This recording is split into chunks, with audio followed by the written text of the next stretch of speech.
नमस्कार. श्री गुरुदेव दत्त. श्री गुरुदेव दत्तांच्या श्री गुरुचरित्र या प्रभावी ग्रंथाच्या अध्यायांचे मराठीमधून कथासार आपण पाहणार आहोत. त्याचप्रमाणे श्री गुरुचरित्र ग्रंथाचे साप्ताहिक पारायण देखील लवकरच उपलब्ध करून देणार आहोत. त्याचा सर्व भक्तांनी लाभ घ्यावा. त्यासाठी आत्ताच आपल्या श्री गुरुदेव दत्त वाहिनीला सबस्क्राईब करा. श्री गुरुदेव दत्त. श्री गुरुचरित्र अध्याय 39.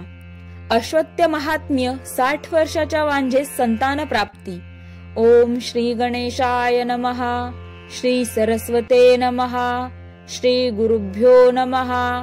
श्री कुलदेवतायै नमः. सिद्धयोगी नामधारकाला म्हणाले, श्री गुरूंच्या कृपेने एका 60 वर्षांच्या वांझ स्त्रीला पुत्र झाला. ती एक अद्भुत कथा आहे. आज मी तुला ती कथा सांगणार आहे. सोमनाथ नावाचा एक शौनक गोत्री ब्राह्मण होता. त्याच्या पत्नीचे नाव गंगा. ती एक पतिपरायण स्त्री होती. वेदशास्त्रानुसार आचरण करीत असे, परंतु ती 60 वर्षांची झाली तरी देखील तिला मुलबाळ झाले नाही. गाणगापुरात तिला सर्वजण वांझोटी म्हणून हिनवत असत. ती नित्य नियमाने श्रीगुरूंच्या दर्शनाला येत असे व निरांजनाने त्यांची आरती करीत असे. हा तिचा नित्य नियम भरपूर दिवसांपासून चालू होता. तिच्या भक्तीने प्रसन्न झालेल्या श्रीगुरूंनी तिला विचारले, तू नित्य नियमाने माझी निरांजनाने आरती करतेस, तुझी काय इच्छा आहे? तुझी जी काही कामना असेल ती सांग. नारायणाच्या शंकरांच्या मनात आले तर ते तुझी इच्छा नक्कीच पूर्ण करतील. श्रीगुरु असे म्हणाले असता गंगा त्यांच्या पाया पडून म्हणाली, स्वामी, अपुत्रस्य गतिर्नास्ती. निपुत्राला स्वर्ग प्राप्त नाही. निपुत्रिक स्त्रीचे तोंड पाहू नये असे लोक म्हणतात. जिच्या पोटी मूल नाही त्या स्त्रीचे आयुष्य व्यर्थ आहे. पुत्राच्या जन्माने मागच्या 42 पिढ्या उद्धरून जातात. पुत्राविना घर अरण्या समान आहे. मी जेव्हा गंगेवर स्नानासाठी जाते त्यावेळी लेकरवाळ्या स्त्रिया आपल्या मुलांना कडेवर घेऊन येतात, पण माझ्या नशिबात ते नाही. ज्यांना पुत्र पौत्र असतात त्यांना परलोक प्राप्ती होते, पण निपुत्रिकाला पिंडदान कोणी करत नसल्याने त्याला मुक्ती देखील मिळत नाही. आता हा जन्म पुरे झाला, तो फुकट गेला. आता माझ्या पुढील जन्मात तरी मला सफलता प्राप्त होईल का? पुत्रप्राप्ती होईल का? माझी कामना पूर्ण होईल का? असा वर मला मिळेल का? त्यावर श्रीगुरु हसून म्हणाले, पुढचा जन्म कोणी पाहिला आहे? पुढच्या जन्मी तुला या जन्मातले काही आठवेल तरी का? तेव्हा पुढच्या जन्माचे सोडून दे. तुला याच जन्मी सुलक्षणी कन्यापुत्र होतील यावर पूर्ण विश्वास ठेव. त्यावर ती स्त्री म्हणाली, स्वामी, हे काय सांगता आपण? मला आता 60 वर्ष झाली. आजपर्यंत पुत्रप्राप्तीसाठी मी अनेक व्रतवैकल्ये केली, नवस सायास केले, पिंपळाला प्रदक्षिणा घातल्या. सगळे काही व्यर्थ गेले. सगळे काही मी पूर्ण विश्वासाने केले, श्रद्धापूर्वक अंतःकरणाने केले, पण कशाचाही काहीही उपयोग झाला नाही. आजही मी पिंपळाला मूर्खपणाने प्रदक्षिणा घालीतच आहे. या नाही तर निदान पुढच्या जन्मी तरी माझी अश्वत्थ सेवा फळाला यावी. आता मी 60 वर्षांची झाले, माझा विटाळही गेला. असे असतानाही याच जन्मी मला पुत्रप्राप्तीचा आशीर्वाद दिलात.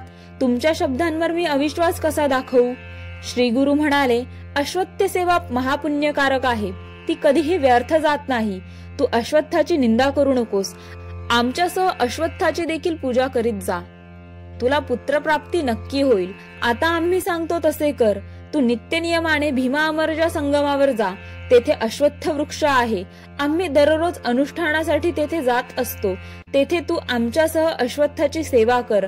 तेथे अश्वत्थ रूपाने प्रत्यक्ष नारायणाचे वास्तव्य आहे. मला अश्वत्थाचे महात्म्य सांगा, अशी त्या स्त्रीने विनंती केली असता श्रीगुरु म्हणाले, अश्वत्थाची निंदा कधीही करू नये.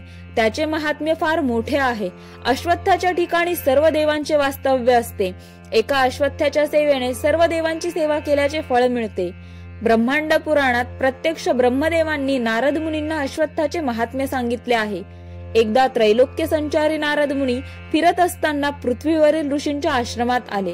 नारद मुनींना पाहून सर्व ऋषींना अतिशय आनंद झाला. त्यांनी त्यांना अर्घ्यपाद्य देऊन त्यांचे उत्तम स्वागत केले. मुनिवर्य, आम्हाला अश्वत्थाचे महात्म्य सांगा, अशी सर्व ऋषींनी नारद मुनींना विनंती केली असता नारद मुनी म्हणाले, प्रत्यक्ष ब्रह्मदेवांनी मला अश्वत्थ महात्म्य सांगितले आहे. तेच मी आज तुम्हाला सांगणार आहे.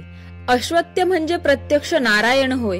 तो विष्णू स्वरूप आहे. त्याच्या मुळाशी ब्रह्मदेव, बुंध्यामध्ये विष्णू व शेंड्यावर रुद्राचे वास्तव्य असते. त्याच्या फांद्यांमध्ये दक्षिणेला शंकर, पश्चिमेला विष्णू, उत्तरेला ब्रह्मदेव व पूर्वेला इंद्रादी सर्व देवदेवता वास्तव्य करतात. त्याच्या सर्व शाखा फांद्यांवर आदित्यनारायण नित्य वास करतात. त्याच्या मुळात गोब्राह्मण, सर्व ऋषी, वेद आणि यज्ञ यांचे वास्तव्य आहे. पूर्वेकडील शाखांवर सर्व नद्या व सप्तसागरांचे वास्तव्य आहे. ओंकार स्वरूप अश्वत्थ्याचे अ हे मूळ, उ म्हणजे मुंधा आणि म म्हणजे फळे फुले होत. त्रैमूर्तीचे वास्तव्य असलेल्या या पवित्र वृक्षावर 11 रुद्र व अष्टवसु असे सर्व देव आहेत. म्हणूनच अश्वत्थ्याला कल्पवृक्ष म्हणतात. एका अश्वत्थ्याची सेवा केली असता या सर्व देवदेवतांची सेवा घडते व त्यांच्या कृपेने श्रद्धाळू लोकांचे सर्व मनोरथ सिद्धीला जातात. मनातील सर्व इच्छा पूर्ण होतात. अश्वत्थ्याचे महात्म्य अगाध शब्दात आहे. अश्वत्थ्याचे महात्म्य अगाध आहे. मग नारद मुनींनी अश्वत्थाची सेवा कशी करायची ते समजावून सांगितले. नारद मुनी म्हणाले, अश्वत्थ सेवा व्रताला गुरु, शुक्र व चंद्रबळ असणाऱ्या चैत्र, आषाढ व पौष महिन्यात या व्रताला प्रारंभ करावा. गुरु शुक्राचा अस्त असताना व चंद्रबळ नसताना या व्रताला प्रारंभ करू नये. याशिवाय इतर महिन्यात दिनशुद्धी पाहून उपासपूर्वक शुचिरभूतपणे या व्रताला सुरुवात करावी. रविवारी, सोमवारी, शुक्रवारी, संक्रांतीच्या दिवशी, संध्याकाळी, रिक्त तिथीस, तिसऱ्या प्रहरी, पर्वणी काळी, व्यतिपाद योग असताना, वैधुती इत्यादी अशुभ दिवशी अश्वत्थ्याला स्पर्श करू नये. करणाऱ्याने सदैव शुचिरभूत असावे. द्यूतकर्म, असत्य भाषण करू नये. परनिंदा, वितंडवाद टाळावा. प्रातःकाळी सचैल स्नान करावे. श्वेतवस्त्र परिधान करावे. अश्वत्थाखालची जमीन गोमयाने सारवावी. त्यावर सुंदर रांगोळ्या काढाव्यात. त्या रांगोळ्यात कमळादी शुभांकृती काढाव्यात. शुद्ध जलाने भरलेले 2 कलश त्या रांगोळ्यांवर स्थापन करावेत. त्या दोन्ही कलशात गंगा व यमुना या नद्या आहेत असा संकल्प करावा. त्या कलशांची गंधाक्षत पुष्पांनी पूजा करावी. पुण्याह वाचन करून आपल्या इष्टकामनेचा उच्चार करावा. मग कलशाने पाणी आणून अश्वत्थ्याला 7 वेळा स्नान घालावे. मग पुन्हा स्नान करून अश्वत्थ्याची पुरुष सूक्त मंत्रांनी षोडशोपचारे यथासांग पूजा करावी. त्यावेळी लक्ष्मी सहित अष्टभुजा नारायणाचे ध्यान करावे. सर्व देवदेवतांना आवाहन करावे. मग अश्वत्थ नारायणाला वस्त्राने किंवा सुती धाग्याने वेढे घालावेत. मग पुरुष सूक्त म्हणत मंद गतीने अश्वत्थ्याला प्रदक्षिणा घालावी. यामुळे सर्व संकटे नाहीशी होऊन इष्टकामना पूर्ण होतात. प्रदक्षिणा पूर्ण झाल्यानंतर साष्टांग नमस्कार घालावा. या प्रदक्षिणांचे फळ काय सांगावे. प्रदक्षिणा घालताना पदोपदी अश्वमेध यज्ञ केल्याचे फळ मिळते. ब्रह्महत्यादी महापातकांचा नाश होतो. सर्व प्रकारच्या व्याधी नाहीशा होतात. जन्म, मृत्यू, जरा, व्याधी नाहीशा होतात. संसार भय राहत नाही. ग्रहपीडा होत नाही. ज्याला पुत्राची इच्छा असेल त्याला उत्तम पुत्र संतान प्राप्त होते. शनिवारी अश्वत्थ वृक्षाखाली मृत्युंजय जप केला असता अपमृत्यू टळतो. पूर्ण आयुष्य प्राप्त होते. अश्वत्थ वृक्षाखाली बसून शनी अष्टक स्तोत्र म्हटल्यास शनीची पीडा होत नाही. 7.5चा त्रास होत नाही. अश्वत्थ वृक्षाखाली मंत्रपाठ केल्यास वेद पठनाचे पुण्य मिळते. जो अश्वत्थ्याची स्थापना करतो त्याची 42 कुळे उद्धरून स्वर्गामध्ये जातात. अश्वत्थ वृक्ष तोडणे महापाप आहे. असे कृत्य करणारा मनुष्य आपल्या पितरांसह नरकात जातो. अश्वत्थ वृक्षाखाली होम हवन केले असता महायज्ञाचे पुण्य प्राप्त होते. अश्वत्थ्याला जेवढ्या प्रदक्षिणा घातल्या असतील त्याच्या 10 हवन करावे. हवनाच्या 10 ब्राह्मण भोजन घालावे. हे सर्व केल्यानंतर व्रताचे उद्यापन करावे. सोन्याचा अश्वत्थ वृक्ष विधीपूर्वक ब्राह्मणाला द्यावा. सवस्त श्वेतधेनूचे ब्राह्मणाला दान द्यावे. अश्वत्थ्याखाली तिळाची रास करून वस्त्राने ती झाकावी व ती ब्राह्मणाला दान द्यावी. असे हे अश्वत्थाचे महात्म्य नारद मुनींनी ऋषींना सांगितले. तेच श्री गुरूंनी गंगाबाईला सांगितले. मग श्री गुरु तिला म्हणाले, अश्वत्थ्याचे महात्म्य असे आहे, ज्याच्या जवळ भावभक्ती आहे त्याला शास्त्रोक्त फलप्राप्ती होणारच.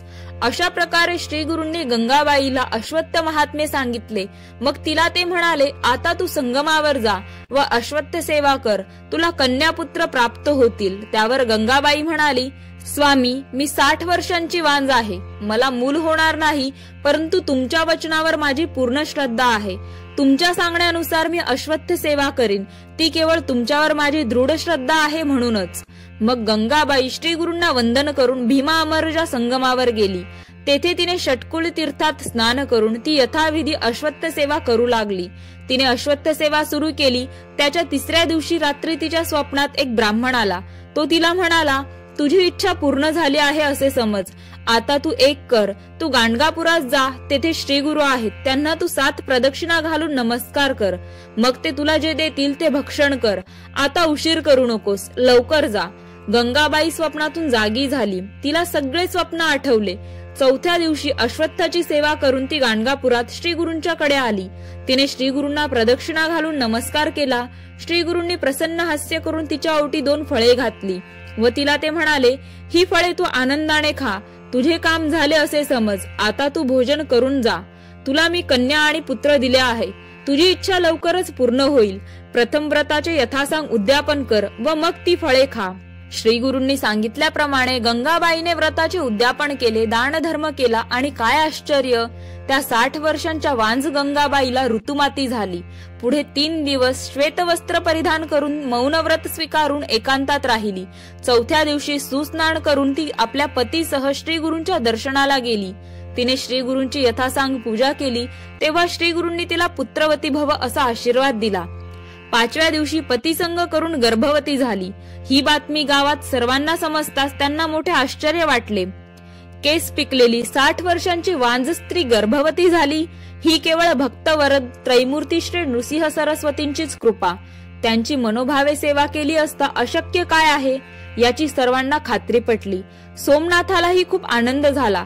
त्याने तिच्या गर्भारपणातील सर्व विधी यथासांग पूर्ण केले. यथाकाली ती प्रसूत झाली. तिला कन्यारत्न झाले. सोमनाथाने खूप दानधर्म केला. 10 दिवसांनी गंगा आणि सोमनाथ आपल्या कन्येला घेऊन श्री गुरूंच्या दर्शनाला आले. त्यांनी आपल्या कन्येला श्री गुरूंच्या पायावर घातले. तेव्हा प्रसन्न झालेल्या श्री गुरूंनी आशीर्वाद दिला, ही तुमची कन्या शतायुषी होईल. हिला परमज्ञानी पती मिळेल. हिला सर्व प्रकारची ऐश्वर्य प्राप्त होतील. दक्षिणेचा राजा हिच्या दर्शनाला येईल. हिला पुत्रपौत्र प्राप्त होतील. श्री गुरूंनी असा आशीर्वाद दिला असता गंगाबाई हात जोडून म्हणाली, स्वामी, तुमच्या कृपा आशीर्वादाने मला कन्या झाली. आता मला पुत्र व्हावा अशी इच्छा आहे. श्री गुरु म्हणाले, तुला कसला पुत्र हवा आहे? आता मला पुत्र व्हावा अशी इच्छा आहे. श्री गुरु म्हणाले, तुला कसा पुत्र हवा आहे? परमज्ञानी हवा असेल तर तो अल्पायुषी 30 वर्ष जगेल. जर तुला दीर्घायुषी पुत्र हवा असेल तर तो मूर्ख असेल. गंगाबाई म्हणाली, स्वामी, मला मोठ्या योग्यतेचा ज्ञानी पुत्र हवा आहे. त्याला 5 पुत्र व्हावेत. श्री गुरूंनी तथास्तु म्हणून तिला तसा वर दिला. गंगा आणि सोमनाथ यांना अतिशय आनंद झाला. ते मोठ्या समाधानाने घरी परत गेले. पुढे यथावकाश सर्व काही तसेच घडले. गंगाबाईला ज्ञानीपुत्र झाला. कन्येचेही भविष्य खरे ठरले. तिच्या पतीने मोठमोठे यज्ञ केले म्हणून त्यांचे दीक्षित असे नाव सर्वत्र झाले. श्री गुरु कृपा अशी आहे, जेथे श्रद्धा आहे तेथे फळ आहे. म्हणून सरस्वती गंगाधर सांगतात, लोक हो, श्री गुरूंची मनोभावे सेवा करा म्हणजे सर्व इच्छा पूर्ण होतील. अशा रीतीने श्री गुरु चरित्रामृतातील अश्वत्थ महात्म्य 60 वर्षाच्या वांझेस संतान प्राप्ती नावाचा अध्याय 39 समाप्त. श्री गुरु दत्तात्रेयार्पणमस्तु. या पुढील भागामध्ये आपण अध्याय 40 पाहणारच आहोत. आत्ताच व्हिडिओला लाईक करा. जास्तीत जास्त भक्तांपर्यंत व्हिडिओ शेअर करा. अध्याय श्रवणानंतर कमेंट्स मध्ये श्री दत्तगुरूंच्या नामाचा वर्षाव करा. आपल्या श्री गुरुदेव दत्त वाहिनीला आत्ताच सबस्क्राईब करा. धन्यवाद. श्री गुरुदेव दत्त.